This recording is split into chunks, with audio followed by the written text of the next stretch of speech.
Counsel and Tech. I'm talking to Sam Castor from Lex Tecnica. Hi, Sam, and hi, Heather. How are you today?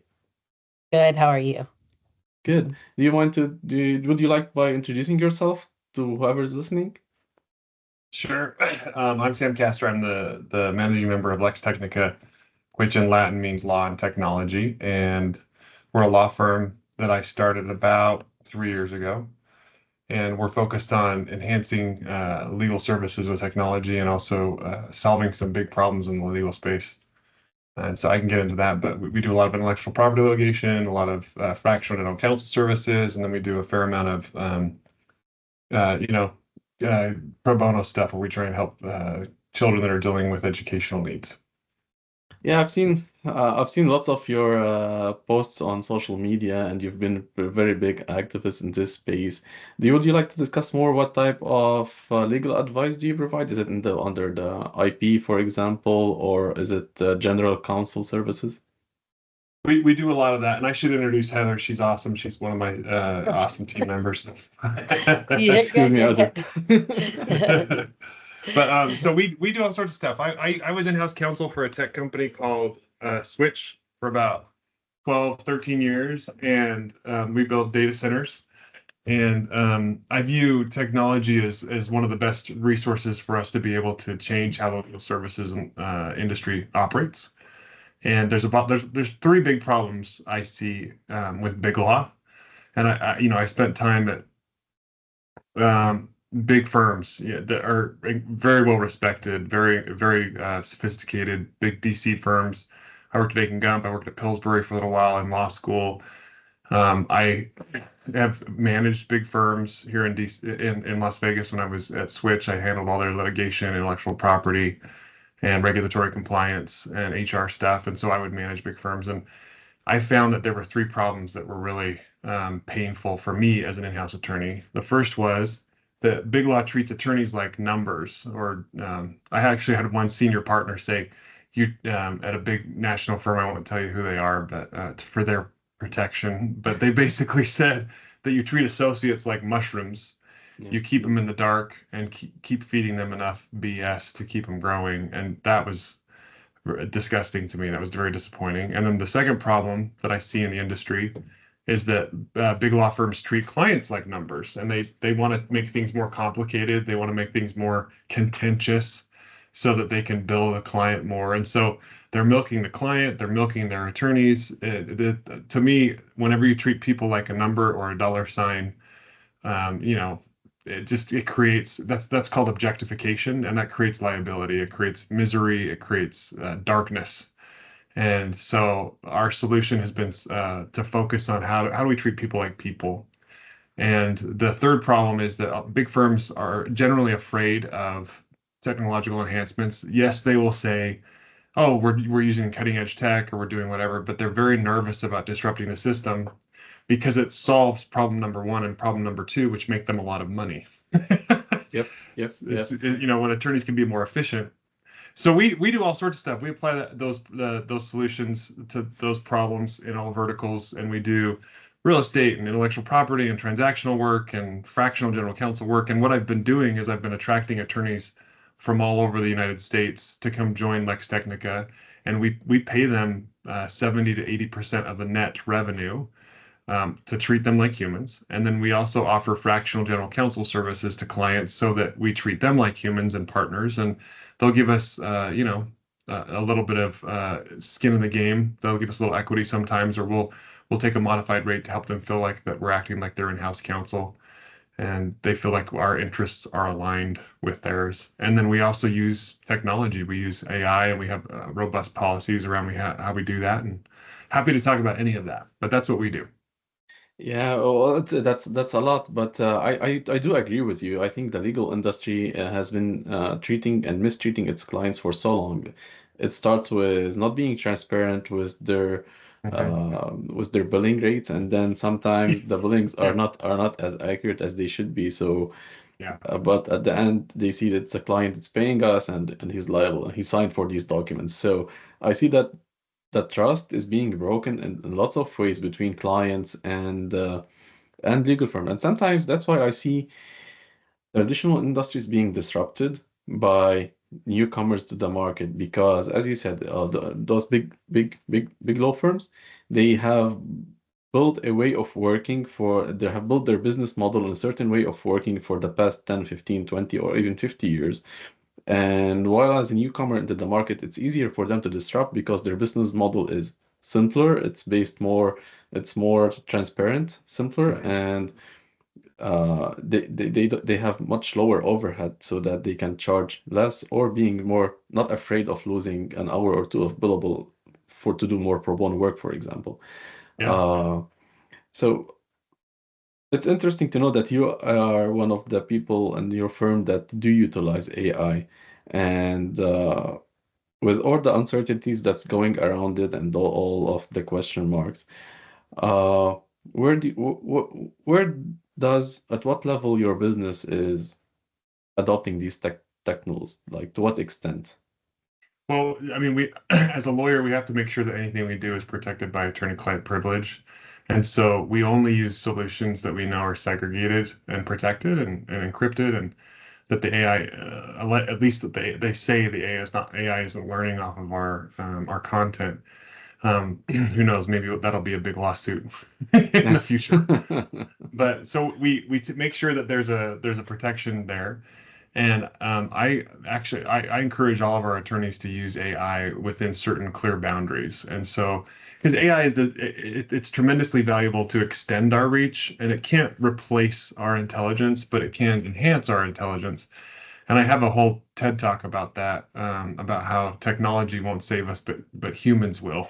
We need to be kind to each other, right? But so one of the things that we do is AI is great for transactional drafting. You take a document that you already have, and we've built out a library of our own forms, and then we'll harvest from that, and then have the AI reorientate around what we've already generated and what we've created.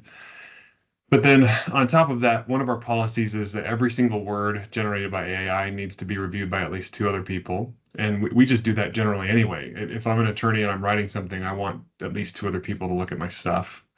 And then the other thing that we do is if we're going to use it for litigation purposes, that's fine to brainstorm on claims or to brainstorm on drafting, but we have a very strict policy that if someone is going to use AI, then they need to go and they need to assign to one of the clerks or one of the associates who's working on the case to go pull every single case that's being relied upon to make sure it's not being hallucinated and to make sure that it's actually referencing the case appropriately. And we build out a library for every single pleading that has all of the cases that we're leaning on, and highlights in the file the language that we're using for our analysis. And then we just keep that as a part of the pleading, because so many firms now are making accusations that documents have been hallucinated, or that people have been using AI. Many courts now require you to disclose if you've used AI. And it's now very common for attorneys to cast stones at each other, throw stones at each other and say, you guys just made this up, or how'd you do this so quick? And so the easiest and safest way to make sure that you're not liable is to have a library of all the documents that you leaned upon, and the case law and the highlighted text, to be able to prove that you did the thorough analysis. You were just being, assisted with that artificial intelligence. Well, it sounds like you've been invested a lot, and actually, I believe your policy is in the right place. The LLMs, learning language modules, they are made to babble, and they will just sometimes hallucinate and create cases out of thin air. And I've seen cases where lawyers, they did go to litigation with such documentations, and it backfired badly. Uh, I just want to ask from a client perspective, when you disclose to your clients that you are using AI tools, what's their reaction for that? People want it. People expect us to do it. And I've had several clients. We work with a lot of high net worth individuals that are intelligent, a lot of tech company relationships that I have from Switch, for example.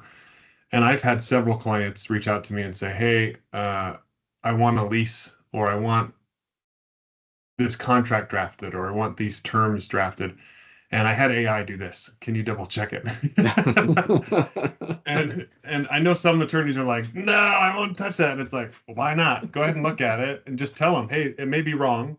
I'm going to go through it and I might change a lot of it. But if this saves us a little bit of time, sure, we use it too. And so we tell our clients that we use AI, we disclose it to them verbally, we put it in our retainer letters, we put it in our terms and conditions. We're like, hey, our goal is to save you money. And this is an extension of our human intelligence. At a minimum, AI can help us get past blank page stage, and especially if we already know what we want to write. But we also tell them that this is something that only really works with effectively with senior attorneys who have had the practice of thinking through things critically and learning how to persuade and learning how to argue. It's essential that you have that experience. And I do worry about the younger attorneys who don't struggle with that thought process. It's a muscle that has to be built. And so, it's one of those things where the way we balance that is we try and get our associates and our attorneys to talk to each other before someone goes and does a research project and make sure they're practicing that. This is something that I wanted to touch upon later in our discussion, but I've seen it. I've seen it like the old dinosaur attorneys that have been in the industries for a long time. They are used to doing it in a certain way, and you have all the new coming up lawyers. I'm afraid that at universities they are still learning the same methods that they have been taught 10, 12, 15 years ago. Mm-hmm. What's your approach toward new attorneys? Are you teaching them how to use these AI tools, or what's the expectation from a law firm from these new attorneys coming into the workplace? Well, I think that we're very different. I know many law firms here in Las Vegas and in the other states that we operate in, they will tell people you can't use AI. I've talked to firms in Utah and they just flatly refuse. They're like, if you use AI, then they won't even partner with us if they think we're using AI because they're so afraid of it. And that's fine. That's their choice. I think that they're not recognizing that artificial intelligence is going to be the norm. And it's like you going and taking a math test and not bringing a calculator. At some point, that it becomes what the industry refers to as table stakes. It's like presumptive that you're going to have that. And so when our attorneys come to us, we tell them we want you to use AI. We actually have an attorney, or excuse me, a law clerk who's attending law school, and I hope will join the firm when he graduates and passes the bar. He's actually kind of a resident expert on AI, and he's very interested in it. And so we have a whole process that we walk people through. We expect people to use it. We ask them to use it. We ask them to be thoughtful and creative with it. But we also insist on human interaction. And so our firm is very focused on that because I think the clients expect it, and I think it's unwise not to use the resource, to not use the tool. And when you talk to your clients and customers, and when you talk to them about how you approach each legal case and matter and the use of tech, what's the best thing they say about your approach? I think people really value the speed and the efficiency, and they recognize that could come at the cost of quality, but it doesn't. They value that we're trying to be thoughtful and do things efficiently, but also thoroughly. And I think they all kind of expect it now. We'll tell them, hey, we used AI to just kind of brainstorm around these claims for this lawsuit, or we used AI to evaluate whatever we were drafting. At a minimum, I tell them that you should tease us if we have a typo, because we try and have AI review anything for typos at a minimum. So I tell clerks all the time, there's no reason for you to send me something that has typos in it. Just ask AI to tell you what the typos are and fix it, and then send it to me. And so people expect a higher quality of proofreading control. They expect more thoughtfulness, and our clients so far, they value it. They expect it. Is also the expectation higher from a customer service point of view? Absolutely. You mentioned turnaround, but also being responsive and being able to cater to their needs quickly, right? Yeah, absolutely. In fact, that's one of the things that they expect from us, is that we'll get back to them within 24 to 48 hours, and that's something we always try and do. A lot of attorneys don't do that very well. No, I know my attorney doesn't. Well, maybe you should switch. Just kidding. It was But the yeah. first and last time I use an attorney.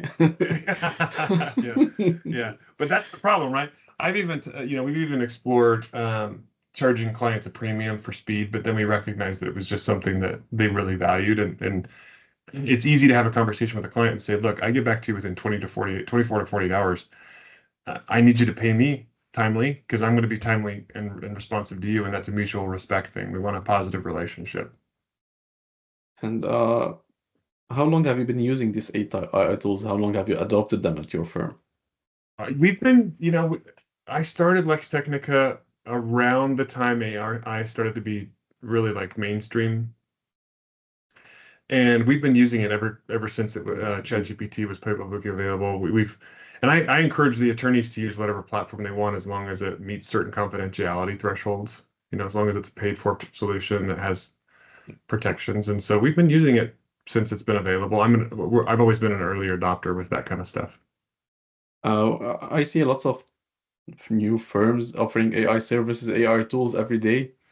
And where do you see your business in 6 to 12 months using these AI tools? I think that the AI is transforming so quickly. It's funny. We used to think of things and business ideas as an intellectual property attorney. If I had someone who would approach me with a cool new idea, I'd be like, "Oh, let's see if we can get the domain," and then you frame the tool around that domain. Yeah. And I think there's still some truth to that, the trademark and the domain and what it looks like. But anybody who's playing around in technology, I think there's that it's a tool shift, right? Like all of a sudden you need to recognize that we're not really in SEO as much as we used to be. Now there's this emergence of artificial intelligence optimization, right? And like how do you make sure that you're searchable in AI? And so for us, I look at where we're at, and our whole approach will be to have a fully segregated, integrated system that has a library of all of our documents. We're already building that out. And I don't really know if I trust Copilot yet with Microsoft. I like Microsoft, but I just get nervous. Because we're very anti big systems that treat people like numbers. And so there's some autonomy that I need to feel comfortable with our system. But I plan on us having our own segregated system that is able to harness the intelligence of a lot of experience and regurgitate and reframe whatever we would need to draft from that collective intelligence of all the attorneys in our firm. That's where I anticipate we'll be in the next 3 to 6 months. And what do you think the biggest struggle to reach that point?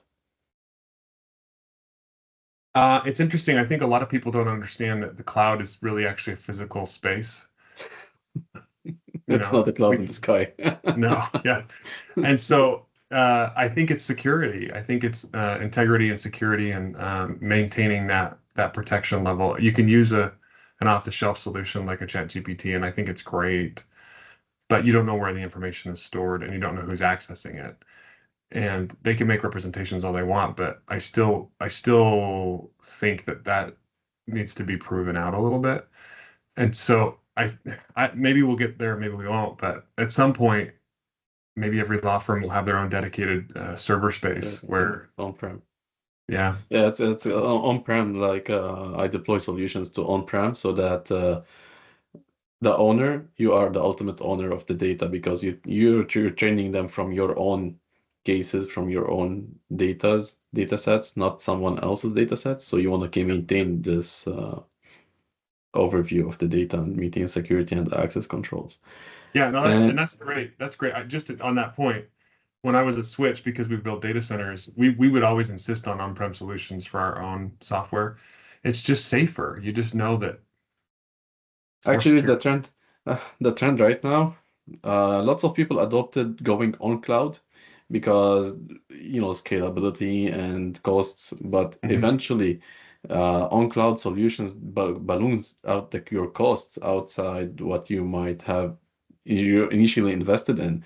So we see lots of companies are going back on-prem, especially that have sensitive data like law firms, accountings and such, and they're going back on-prem because they want to maintain control, maintain costs, and keep it in their premises. more secure. Like you rarely a day passes without hearing about a cyber attack on someone and stealing confidential data. Yeah. Uh, I remember when I developed cyber insurance policies back under InsurTech back in 2016, 2017. Yes. Uh, the I was an early adopter in the space, so I was developing this product, and people don't understand their needs. So when I was catching up with the business owner back then, actually a couple of months ago, he visited Niagara Falls. I was able to catch up with him. He said, "Hey, how's it going? I know you sold your business, so how did that go up?" He said, the downside, we were very early adopters in the market. We had the right idea, but very early in the market, so people didn't understand it. But after that, now it's becoming standard in insurance to have cyber protection, cyber insurance, to have a Sure. standard policy. Sure. No, I agree. I agree with you on that. Yeah. And if you want to wrap up this beautiful episode about AI and tech, I don't want to take a lot of your time. I know it's late. What's utilization and adoption are two different things. We see lots of companies adopting technologies, but how do you make sure that it is utilized correctly within your firm? That's such a good question. We actually have a periodic review of service software services that we just did it with the annual renewal cycle. We just look at things and go, is somebody really using this? We have an accounting department that double checks utilization, and we're like, hey, if you're not using it, you don't get it. So we don't renew. And we also have regular conversations with the team. We are a completely remote law firm, and we meet once a week for lunch for those who are in town, but otherwise we're remote, and we have open conversations about it. And we're like, hey, if you're using it, great. If you're not using it, try something else. Tell us what you think is better. And I think empowering humans to harness the tools that they think they want, and then giving them the flexibility to go get that tool, try it out, and then provide feedback for the group. I think that's a critical solution. I know it runs counter to the centralized control that law firms like. They want to know that things are protected. They want to know that things are dialed in, and I get that. But I also think we live at a time where everything is changing so quickly, and the technological advancements are so aggressive that you need to empower your people to lead the technology instead of being led by the technology. And I think that's one of the most critical points of perspective, is recognizing that humans really are the most remarkable things on the planet. This was designed to help us, and if we can harness it, great.